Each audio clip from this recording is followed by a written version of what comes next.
نبی کریم صلی اللہ تعالیٰ علیہ وسلم کو غنی کہنا،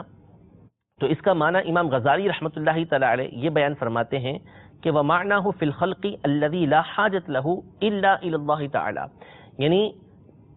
غنی مخلوق میں اس ہستی کو کہتے ہیں کہ جو اللہ تبارک و تعالیٰ کے سوا کسی کا محتاج نہ ہو،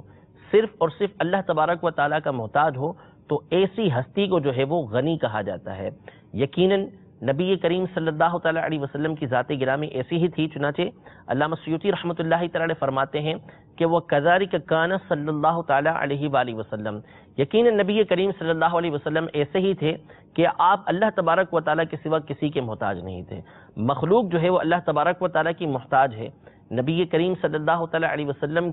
کو جو اللہ تبارک و تعالیٰ نے مقامات عطا فرمائے ہیں، اس وجہ سے جو ہے وہ ساری کی ساری مخلوق اب بھی اور کل بروز قیامت بھی نبی کریم صلی اللہ تعالیٰ علیہ وسلم کی محتاج ہوگی۔ لیکن نبی کریم صلی اللہ تعالیٰ علیہ وسلم